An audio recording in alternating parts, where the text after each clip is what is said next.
Bonjour à tous, on démarre donc bienvenue ce webinaire. Je suis Laurent Olivier, directeur associé d'Areci au sein du groupe EPOCA. Nous allons ensemble parcourir cette matinée ensemble pour parler de l'organisation des équipes et surtout après ce déconfinement. Donc, quelle organisation pour votre équipe communication après ce déconfinement et au-delà? Aujourd'hui, vos priorités ont changé, vos événements sont parfois souvent annulés, vos budgets sont incertains, les embauches gelées. Bref, comment allez-vous vous organiser pour reprendre vos activités, notamment pour lancer des projets stratégiques, répondre aux nouveaux besoins de digitalisation identifiés pendant cette crise? C'est à ces questions que nous allons répondre ce matin. Je me présente, je suis Laurent Olivier, je suis un des directeurs associés de Areci au sein du groupe EPOCA, et voici l'ensemble des experts qui vont répondre qui vont animer avec moi ce webinaire ce matin. Et voici, on va essayer d'être le plus interactif possible et de vous mettre en perspective de plein de cas. Je passe tout de suite la parole pour démarrer à Mathieu Gabet, qui va donc en premier vous dire deux phrases sur Areci et vous mettre en perspective et répondre à la question peut-être pourquoi Boost My Team, Mathieu. Merci Laurent, bonjour à toutes et à tous. Donc je suis Mathieu Gabet, un des associés de l'agence EPOCA, et nous avons décidé avec Laurent et l'ensemble des équipes de créer une offre dédiée pour vous. On est un petit peu plus de 200 collaborateurs au sein du groupe et de l'agence, que ce soit du côté Areci ou EPOCA, pour vous accompagner sur toutes vos problématiques de marketing et de communication.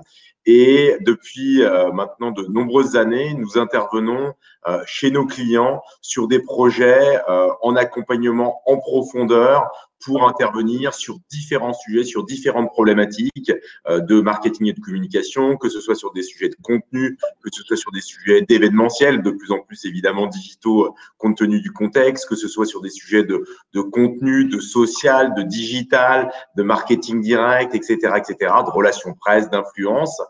Et dans ce cadre-là, on a à peu près aujourd'hui, à peu près 20% de nos collaborateurs qui interviennent en mission chez vous pour vous accompagner sur ces différentes problématiques en étant présents part-time ou full-time pour répondre à vos besoins, pour répondre à des problématiques relativement simples. J'ai pas la bonne personne pour répondre à ce besoin-là qui est présente. Je n'ai pas la bonne expertise parce que je n'ai pas les moyens. J'ai une personne qui doit partir à un moment donné en arrêt maladie ou autre, et donc je suis en difficulté par rapport à ça. Comment est-ce que je vais répondre à ces problématiques-là alors que de l'autre côté, je suis obligé de développer mon business sur des sujets d'accélération et de communication au service du business. Je suis obligé d'animer mes communautés internes. Je suis obligé de construire ma nouvelle stratégie marketing. Je suis obligé évidemment de faire en sorte d'être visible en relations presse et en influence. Bref, je n'ai pas forcément sous la main à disposition les bonnes personnes dans mon équipe, et je vais avoir besoin d'être renforcé. On faisait ça chez Areci et chez EPOCA, je dirais, de façon régulière, mais sans avoir formalisé quelque chose. Nous avons décidé de créer une offre dédiée et surtout de vous expliquer dans un contexte aussi compliqué que celui du déconfinement, hein, les déclarations d'Édouard Philippe hier vont dans ce sens-là. Ça va être une période extrêmement complexe, extrêmement longue, et vous n'aurez pas toujours les bonnes ressources à votre disposition. Comment, au travers d'expertise, on va pouvoir répondre à ces sujets et vous apporter une valeur ajoutée extrêmement forte là où vous en avez besoin, et que finalement vous payez uniquement ce dont vous avez besoin, que ce soit sur des missions full-time ou part-time. Juste un petit mot sur le groupe. 3 grands domaines d'activité: la communication du DRH qu'on va accompagner sur tous ces sujets de marque employeur et de communication de transformation, la communication du directeur général et du directeur de la communication sur tous les sujets de la communication, les sujets de la marque, la pub, les relations presse, l'influence, le social, le digital, donc vraiment toutes les grandes problématiques. Et puis la communication du directeur marketing et du directeur commercial sur tous les sujets d'accélération au service du business, qui est porté par la marque Areci. Quelques chiffres clés sur le groupe.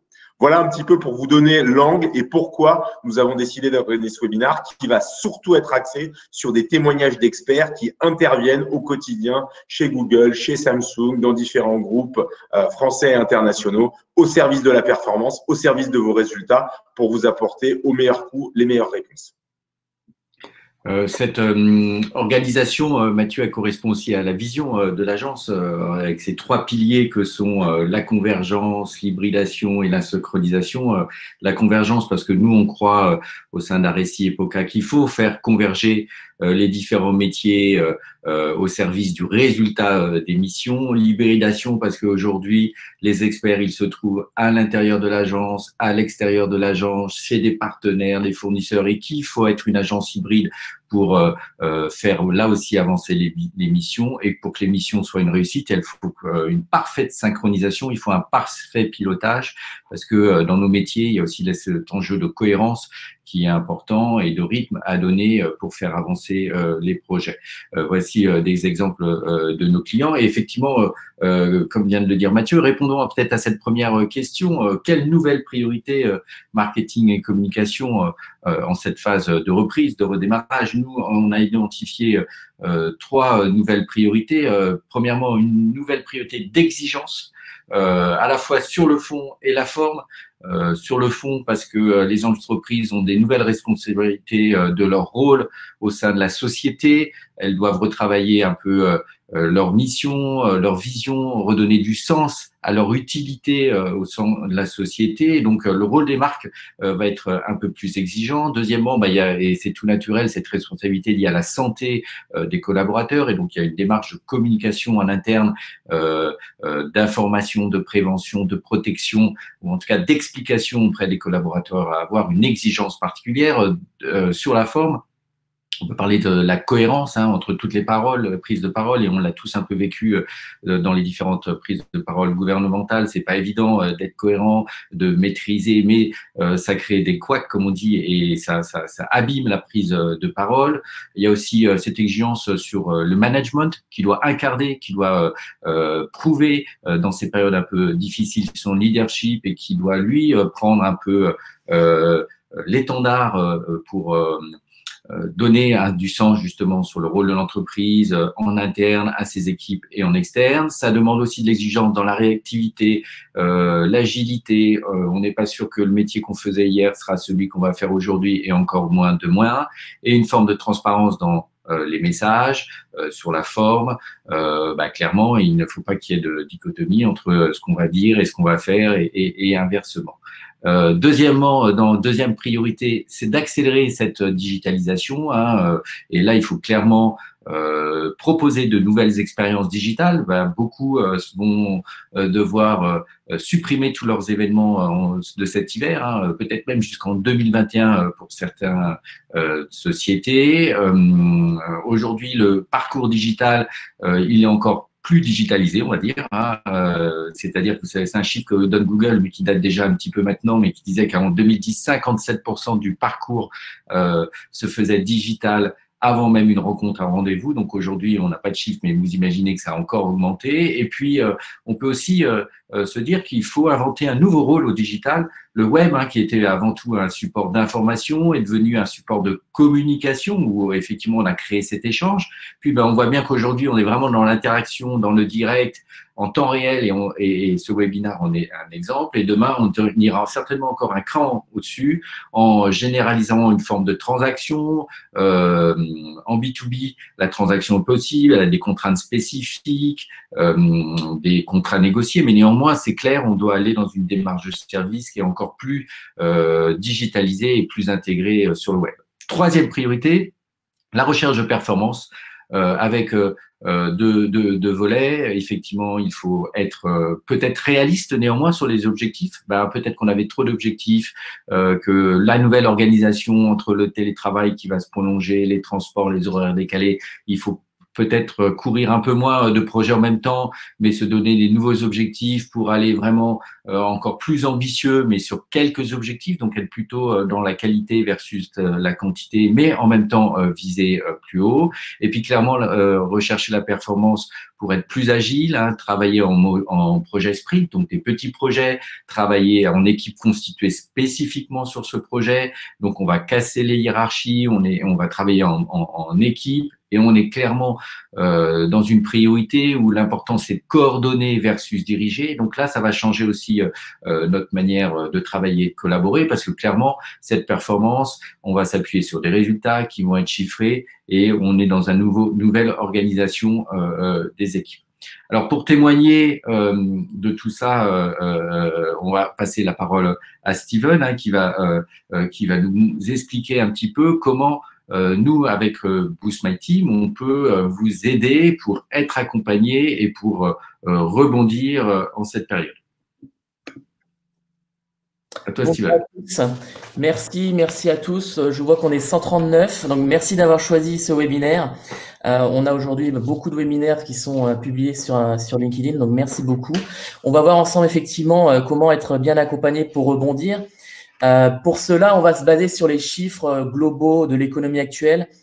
Donc, on sait actuellement que 7 Français sur 10 sont en télétravail suite au confinement. Et un Français sur 2 en télétravail, un Français sur 2, pardon, ne sent pas l'organisation efficace et trouve que son travail n'est pas efficace. Donc, est-ce que vos collaborateurs sont prêts à utiliser les outils de collaboration en ligne, type G Suite, Office 365 ou Zoom, etc. On voit également qu'il y a une suppression de quasiment la plupart des événements physiques. 87% des événements ont été annulés et 25% seulement seront reportés après septembre. Donc, vos équipes événementielles ne sont pas équipées pour faire un pivotement total vers le digital. En addition de tout cela, le budget marketing va diminuer. Donc, il faudra être encore plus efficace. Les directeurs marketing, d'après la dernière étude Gartner, vont diminuer au minimum de 5% leur budget marketing. Donc, il faudra être beaucoup plus efficace, cibler beaucoup plus juste les campagnes marketing. Donc, vos équipes sont-elles prêtes? Sont-elles opérationnelles sur le collaboratif en ligne? Les directeurs RH entendent mettre en télétravail permanent 5% des équipes.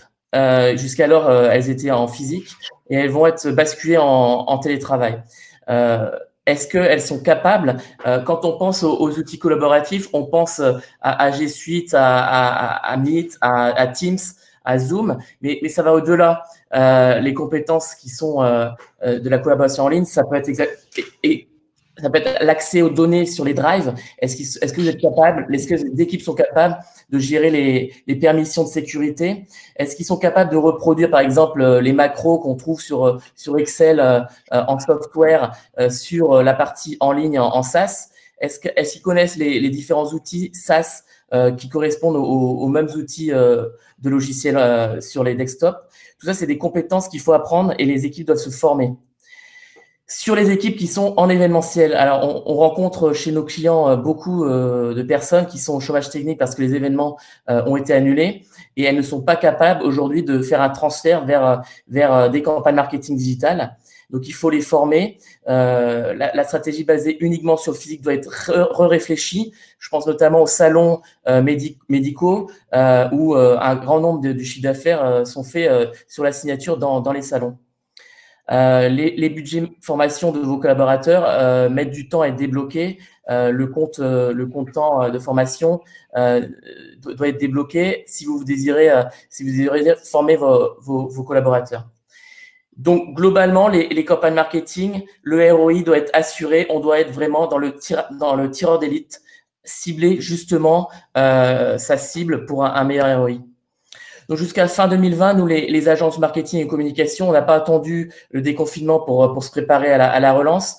Tous nos collaborateurs ont continué à se former via des plateformes en ligne et via les experts référents qu'on a dans nos agences, via par exemple des plateformes comme Open Classroom, etc. Ils connaissent les choses qui fonctionnent. Nous avons continué à accompagner nos clients sur leur campagne marketing durant le confinement. Donc, on a vu ce qui marchait, on a vu le taux d'ouverture supérieur des emails, on a vu le nombre de personnes au webinaire supplémentaires, etc. Tout ça, on l'a constaté, donc on a pu le mettre en place par la suite pour nos clients. Nous utilisons les meilleurs outils pour cela. On teste. On voit ce qui marche, on voit aussi ce qui marche pas et on apprend de nos erreurs. Sur Boost My Team, nous avons une feuille de mission. Donc, nous sommes dans notre contrat liés à des KPI. Donc, ce sont des missions que nous devons mener. Donc, c'est un gain de management pour les entreprises. Elles n'ont pas à se soucier du quotidien du management. Elles ne se fixent que sur les KPI. Et donc, un gain de temps pour vous en cette période où on doit optimiser notre temps. Donc, c'est important de se faire épauler par des experts pour sa relance. Alors, peut-être qu'on peut rentrer un peu plus dans le concret, Steven, et expliquer les différents avantages et inconvénients aux différentes formes de contrats entre travailler en une agence, faire intervenir quelqu'un en mission ou même l'embaucher. Est-ce qu'on peut comparer les différentes formules? Oui, donc il y a 3 types de contrats pour partir. Pour moi, il y a 3 sources de collaborateurs. Il y a le marché de l'emploi d'un côté, de l'autre côté, il y a les agences et entre les deux, il y a les consultants en délégation comme le fait Boost My Team. Donc, malheureusement, les chiffres du marché de l'emploi, j'ai envie de dire, actuellement, il y a eu des mauvaises nouvelles. Donc, 7% de chômeurs en plus sur le mois de mars. Après, il faut relativiser ces chiffres. Seulement 5% sont imputables sur les nouveaux inscrits, souvent liés à des ruptures de période d'essai ou un non-retour à l'emploi des personnes de longue durée. Donc, la mission du marché de l'emploi, ça va être de trouver les bonnes personnes. En effet, le côté négatif du marché de l'emploi, c'est que les personnes sont déconnectées de la réalité, parfois non formées. Et il faudra refaire un tri sur les CV. Si vous recevez un certain nombre de CV, il y aura un gros travail de tri sur les CV. Et également, pas de budget RH. Je sais que dans plusieurs entreprises, de nombreuses entreprises, tous les recrutements sont gelés. Donc, on peut pas recruter. Le côté positif du marché de l'emploi de recruter en CDD ou en CDI, c'est qu'on aura on a un coût un peu moindre, c'est plus abordable d'embaucher, mais vous faites le pari sur le long terme.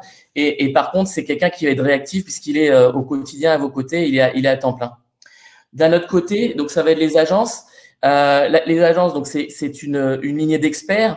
Donc c'est le côté positif, c'est que vous avez des experts dédiés à votre mission.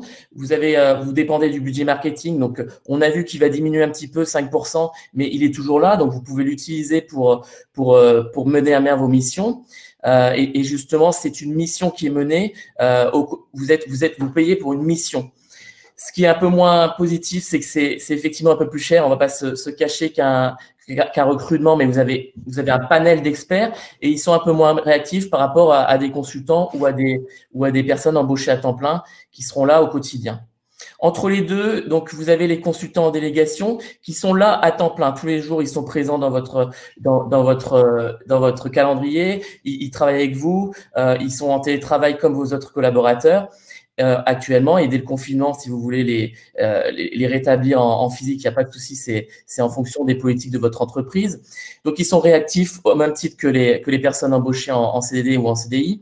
Ils sont experts, donc vous choisissez le type de mission que vous voulez, social manager, ABM manager, marketing manager. Donc, il y a une liste de différents profils que vous pouvez sélectionner. Ils dépendent du budget marketing.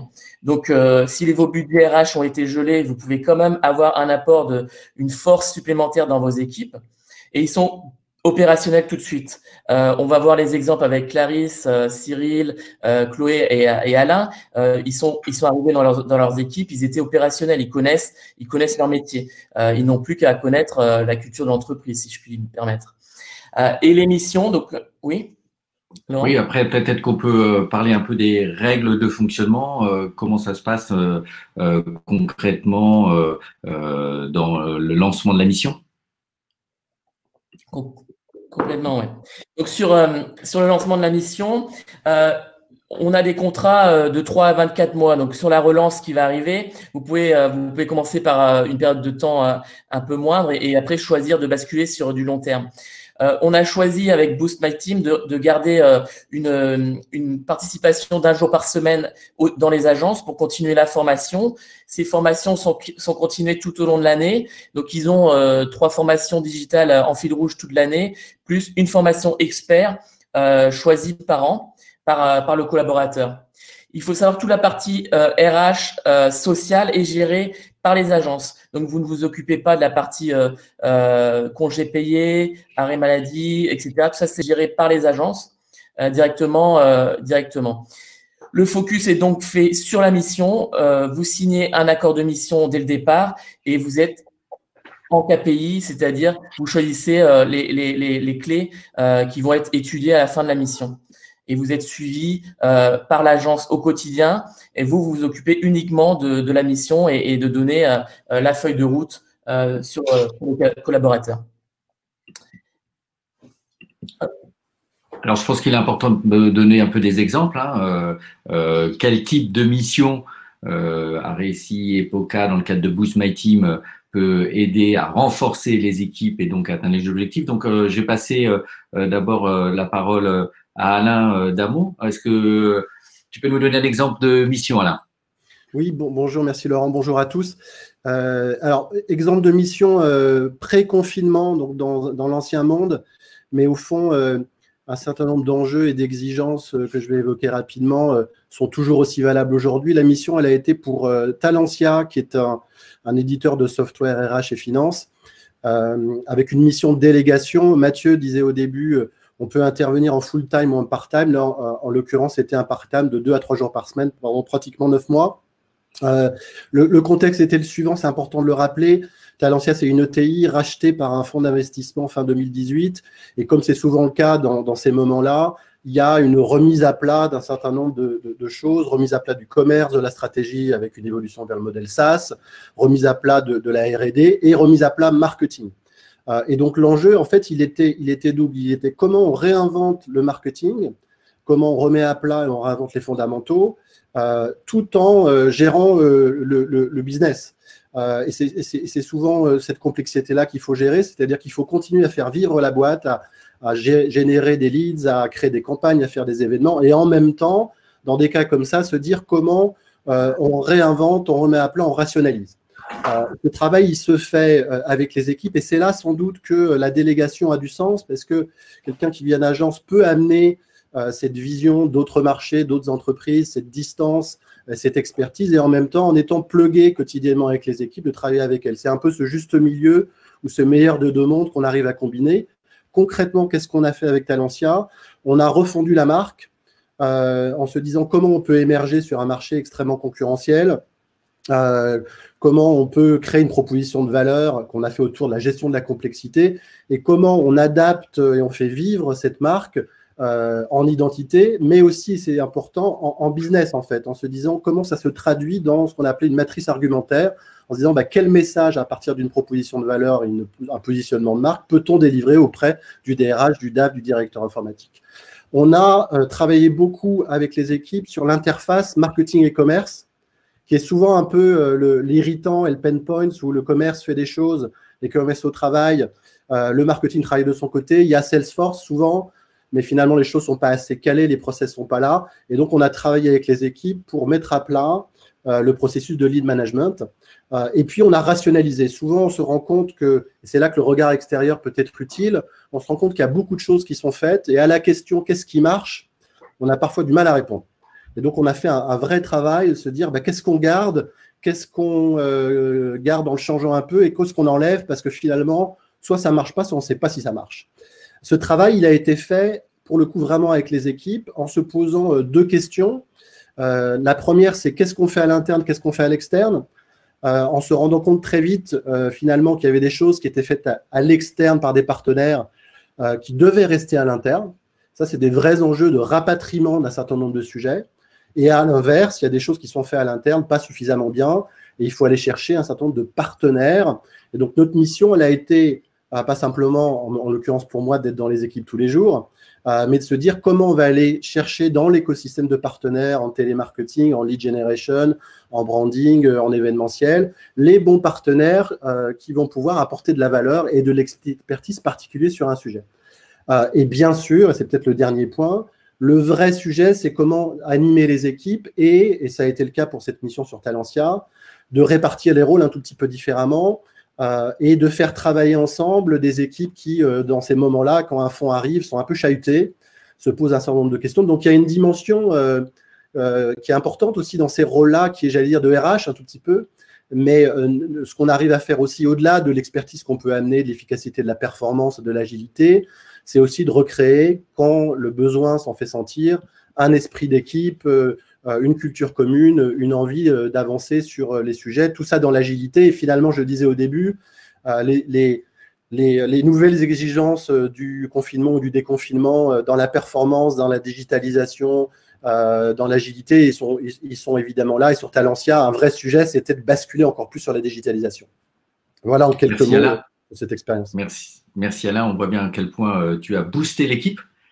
C'est pour ça qu'on a appelé cette approche Boost My Team. L'idée, c'est de se mettre vraiment à côté et en liaison avec des nouveaux objectifs ou avec des objectifs focus, de booster la dynamique pour l'atteinte des résultats. Je vais passer la parole à Steven. J'aimerais qu'on parle peut-être d'un deuxième exemple sur des programmes ABM. Oui, l'ABM, donc Account-Based Marketing, on met en place de plus en plus ce genre de profils dans les entreprises. Donc, ce sont des personnes qui vont mettre en place une campagne, des campagnes ABM sur les profils. Donc, c'est très utile parce qu'il crée un sponsor interne. Quand tout le monde veut s'occuper de l'ABM, on va être focus sur le sponsor interne via ce profil-là. Cette personne va pouvoir créer un alignement ABM hebdomadaire. Donc, choisir les comptes ciblés à cibler, justement, les comptes cibles à avoir. Et on va créer du chiffre d'affaires sur ces cibles-là. Ce sponsor ABM participe aux réunions sales pour permettre de ramener aux équipes marketing les inputs à insérer. Et inversement, il va amener les équipes sales aux réunions marketing pour que la cohésion se fasse entre les deux. Mais plutôt que par les théories, je préfère parler concret avec Clarisse qui va nous expliquer un peu ce qu'elle fait au quotidien en tant que ABM manager dans son métier de tous les jours. Voilà. Merci Steven. Et avant effectivement de passer au témoignage, je vais juste vous demander de regarder les onglets en haut à droite et il y a un onglet qui s'appelle sondage et je vais vous inviter de répondre à une première question. Quels sont vos enjeux majeurs dans les semaines à venir? Donc voilà, répondez à cette question dans l'onglet à droite à côté du chat et comme ça on pourra en savoir un peu plus sur vos enjeux et auxquels on essaye de répondre. Donc là maintenant dans cette partie on va recueillir quelques témoignages un peu de missions menées et d'avantages et d'inconvénients. Et on va commencer par Clarisse. Peut-être que tu peux témoigner. Toi, tu interviens au quotidien pour piloter l'activation business par rapport à des marchés. Est-ce que tu peux nous raconter un peu ton quotidien, puis peut-être aussi nous dire pourquoi tu aimes ce genre de mission en délégation et ce rôle un peu de booster d'équipe? Bonjour Laurent, merci. Bonjour à tous. Donc effectivement, je suis en délégation en full-time sur un rôle de marketing account manager sur le périmètre des comptes enterprise pour les secteurs de la finance, de l'immobilier, de la techno et des médias. Donc, je travaille en ABM, c'est-à-dire que je travaille sur une sélection de comptes clés, de comptes stratégiques pour l'entreprise.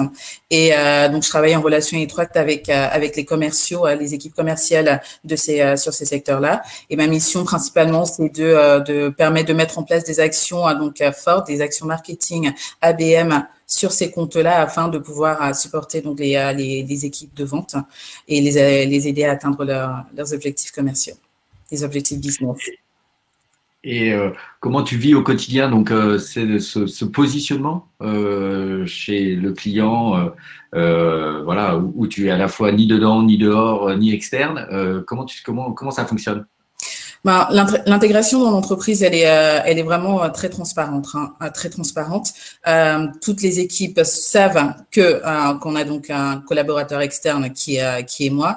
Ça fonctionne en toute transparence. C'est une pratique qui est assez courante dans cette entreprise. C'est une grande entreprise de l'IT.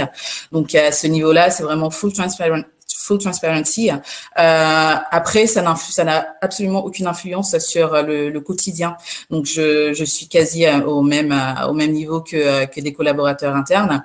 Tous les moyens me sont donnés pour pouvoir accomplir ma mission, pour pouvoir réussir dans ma mission, tous les accès nécessaires, et surtout dans les échanges avec les équipes. Pareil, c'est vraiment c'est de la transparence, de la collaboration, comme avec n'importe quel autre collaborateur de l'entreprise. Donc, ça se passe plutôt bien dans mon cas. Merci Clarisse de ce témoignage. Je vais passer la parole à Cyril, qui booste une équipe dont l'activité est d'accompagner les partenaires revendeurs dans le développement de programmes marketing. Est-ce que tu peux nous témoigner aussi, Cyril, de ton quotidien? Bonjour à tous. Donc je suis Cyril. Je suis moi aussi dans une grande boîte d'IT qui est très présente notamment dans le domaine du cloud, et effectivement je suis responsable des partenariats marketing de cette entreprise. Donc en fait c'est une entreprise qui a un très fort réseau de partenaires qui sont à la fois revendeurs, à la fois intégrateurs de leurs solutions auprès des clients. Donc c'est un rôle qui est très très transverse, qui est un petit peu différent de ce que peut avoir par exemple Clarisse, qui est à la fois chez le client et à la fois en partie chez le partenaire, puisque je me greffe aussi aux équipes marketing des partenaires. Donc c'est un rôle qui est très prenant, puisque on doit gérer tout un réseau de partenaires, et ça fait X interlocuteurs marketing, X interlocuteurs sales. Donc on est présent d'une manière virtuelle, mais dans une cinquantaine de petites et grandes entreprises. Et le rôle que j'ai justement a été très rapide, puisque j'ai dû me mettre en place dessus. Je représente entre guillemets la société dans laquelle je travaille de manière frontale, parce que je dois interagir avec les partenaires et avec les clients en direct. Et voilà, pour moi, c'est un des aspects vraiment positifs, c'est le fait qu'on soit intégré tout de suite, qu'on commence tout de suite sur ce rôle, et qu'on nous donne vraiment pleine confiance, qu'on a une mission à remplir. Moi, la mienne est vraiment entre guillemets les mains dans le cambouis, mais voilà, c'est quelque chose de l'opérationnel. Et on n'a pas ce côté, pas du tout ce côté séparation entre je suis externe et quelqu'un d'autre et interne, puisque d'un point de vue partenaire et d'un point de vue client, je représente cette entreprise. Donc c'est le point positif que je vois moi. Après, voilà, on gère toute une économie de la transformation digitale qui est d'actualité d'ailleurs, donc c'est très prenant, et puis on pourrait faire ça dans d'autres entreprises. C'est l'avantage de ce type de rôle que nous on a en tant que personne en délégation. On pourrait faire ça dans d'autres entreprises de grands noms de l'IT, et donc voilà. Merci Cyril de ces témoignages. Je vais passer la parole à Chloé qui va nous décrire sa mission, où au quotidien, Chloé, toi, tu fais découvrir concrètement des solutions. Tu vas nous raconter un petit peu, et à quel point tu participes à la digitalisation des entreprises. Voilà, donc ça va faire 2 ans que j'occupe un poste un peu à rallonge d'exécutif digital évangéliste et showroom manager chez Samsung. Donc, en fait, moi, je représente la marque business de Samsung avec pour objectif de guider chaque entreprise dans sa transformation digitale. Donc, pour ça, j'accompagne un peu chaque commercial lors de ses rendez-vous clients au sein de nos locaux. Et j'ouvre alors les portes du Samsung Experience Center, qui est un lieu, en fait, qui permet d'immerger chaque visiteur dans le futur de son marché. Donc, que ce soit dans de l'hôtellerie, de la restauration, du retail, de l'industrie, ou même le futur de l'entreprise. Mon objectif, c'est de vulgariser les dernières technologies pour un petit peu les démystifier et les rendre plus accessibles. Voilà, donc, je m'appuie sur un petit peu plus de 80 partenaires solutions qui sont positionnés sur nos produits Samsung, donc des tablettes, des smartphones et des écrans. Et au-delà du discours, j'illustre à chaque fois chaque technologie sous forme de démonstration. Voilà, pour mettre un petit peu en perspective certains cas d'usage client et pour permettre aux visiteurs de se projeter et pourquoi pas d'accélérer un petit peu sa transformation digitale. J'ai donc en fait un rôle de mémoire sur l'ensemble des produits Samsung et solutions, d'analyse, d'écoute client et ensuite d'orchestration pour fournir une expérience la plus personnalisée possible. Et ce qui fait que ta mission est une réussite, c'est qu'effectivement, tu es focus sur celle-ci et que tes KPI sont très clairs en termes de nombre de visites, nombre d'expériences, de nombre de partenaires technologiques agrégés et que tu restes focus là-dessus et que donc tu accélères, je dirais, la rentabilisation du showroom parce que un showroom, ça coûte cher et plus il y a de visiteurs, plus il est rentabilisé. Et donc, avec cette mission au sein de Boost My Team, voilà, tu permets de démultiplier un usage d'expérience qui est proposé en B2B aux entreprises. Merci Chloé. Et pour terminer, un autre témoignage d'Alain qui travaille souvent en ce format-là. Alors peut-être deux questions, Alain. D'abord, effectivement, nous redécrire une mission un petit peu différente là pour faire face à l'urgence. Et puis aussi, pourquoi toi tu aimes ce genre de mission? Alors pour répondre à ta deuxième question, Laurent, c'est un peu le meilleur des deux mondes. De deux façons, quand on est en agence, ce qui nous anime, c'est de développer des recos, des idées, des campagnes qui sont créatives, performantes, intéressantes, différentes. Le fait d'être plugué dans les équipes tous les jours permet de faire ce métier-là mieux. Parce qu'on connaît la culture de l'entreprise pour la vivre vraiment. Il y a une vraie différence entre avoir des interactions classiques dans un modèle de collaboration agence-client où petit à petit, on développe une compréhension d'une culture que d'être plugué tous les jours et de vivre cette culture-là. On comprend aussi les mécanismes d'influence dans une entreprise, qui prend les décisions, quels sont les stakeholders qui sont importants.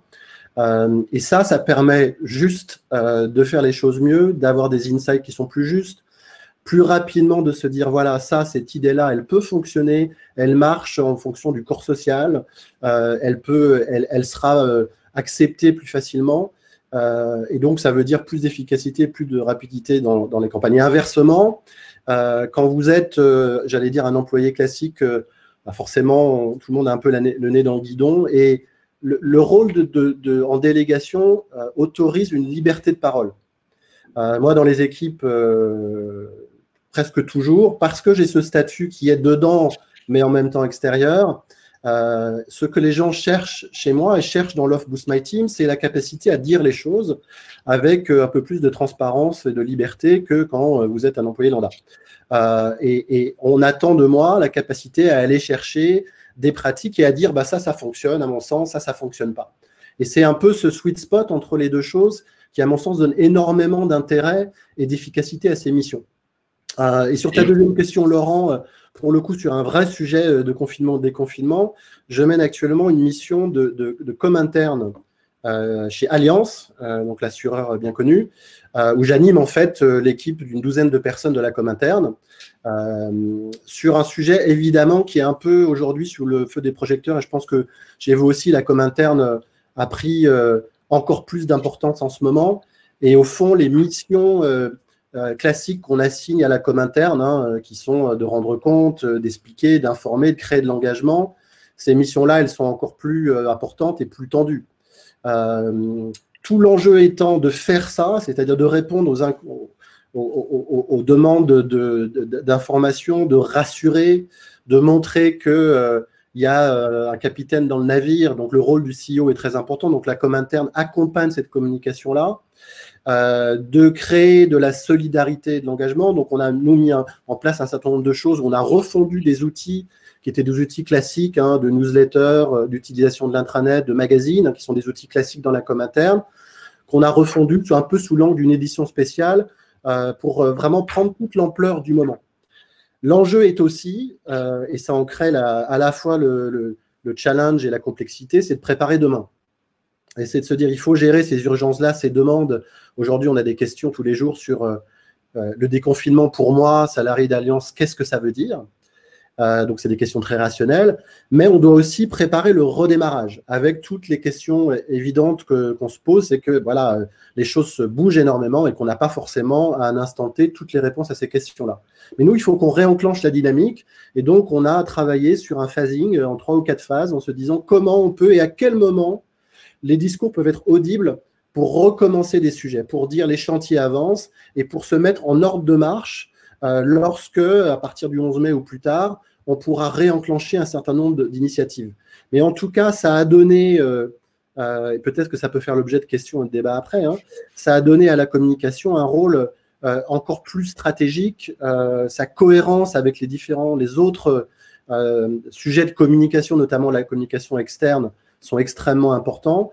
Et c'est là, pour le coup, j'évoquais, quand tu me posais la question de qu'est-ce qui est intéressant dans ces missions, c'est là que, pour le coup, vraiment être dedans, mais en même temps apporter des pratiques de ce qui peut se faire dans l'industrie ou dans d'autres types d'industries pour éclairer, pour donner des façons d'embarquer l'interne et de préparer à demain, est extrêmement intéressante. Merci Alain et de ce témoignage. Merci à tous nos experts. Je vous propose de conclure ici avant de répondre à quelques questions, bien sûr. Hein, ce qu'on voulait que vous reteniez aujourd'hui de Boost My Team et de pourquoi effectivement c'est une réponse pour accélérer, pour modifier vos plans dans cette phase de déconfinement. Hein. C'est parce que c'est pour vous la certitude d'avoir des compétences et des équipes immédiatement opérationnelles sur ces nouveaux dossiers un peu focus. Deuxièmement, donc, de gagner en accélération, en réactivité face à des urgences, à des contraintes ou des modifications dans les priorités. Et tout ça avec agilité, sans les contraintes RH, sociales, d'organisation interne, tout ça étant délégué au sein de l'agence, hein, qui prend toutes ses responsabilités et les mêmes en termes de social bien sûr, mais qui vous propose encore plus d'agilité dans le fonctionnement. Alors, on va répondre à quelques questions et n'hésitez pas à droite à le faire. Je vous invite aussi à répondre à de nouvelles questions qui vous ont été posées dans l'onglet de sondage. Peut-être que Steven peut répondre à une première question sur, on utilise le mot délégation et mission. Est-ce qu'il y a une différence? Peut-être voilà, expliquer un peu ces éléments de langage. Pour moi, c'est la même chose. Délégation, c'est parce qu'on détache une personne de l'agence au sein de votre entreprise. Elle peut faire plusieurs missions. Ce n'est pas qu'une seule mission. C'est vous qui définissez dès le départ la mission ou les missions que vous désirez mettre en place. Donc, c'est pour ça qu'on parle de délégation, mais on pourrait parler de mission. Il n'y a pas de souci sur le terme, c'est la même chose. Oui.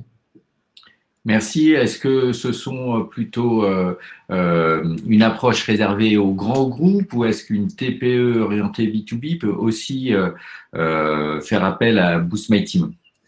Pour moi, au contraire, les TPE ont besoin d'être accompagnés. C'est eux qui prennent de point fouet la crise qui est en train de se construire. Donc, c'est le moment d'avoir une aide extérieure, un expert qui vient pour 3 mois, 6 mois, vous aider à relancer la machine. Donc pour moi, c'est très adapté aux TPE. Après, ça a un coût, c'est un coût qu'il faut prendre en charge, mais pour moi, le rapport entre le coût et le rendement, le ROI derrière, est bien supérieur. Ouais. Merci à Bénédicte Richaume pour sa question. Merci aussi à Nicolas tout à l'heure et donc Steven d'avoir répondu. On reste encore ici quelques minutes pour vous répondre à vos questions. En attendant que vous répondiez dans la question de droite, je vais juste vous partager cette vidéo ensemble et on reste bien sûr tous à votre disposition. Boostez votre équipe, boostez vos experts. Oula, alors on va recommencer sans petit bug technique. On va repartir sur la vidéo.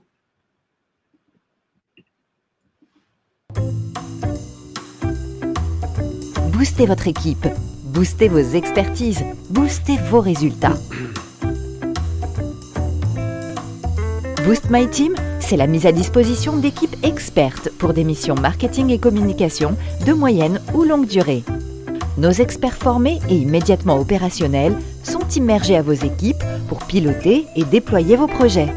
Nous boostons votre équipe, nous boostons votre succès.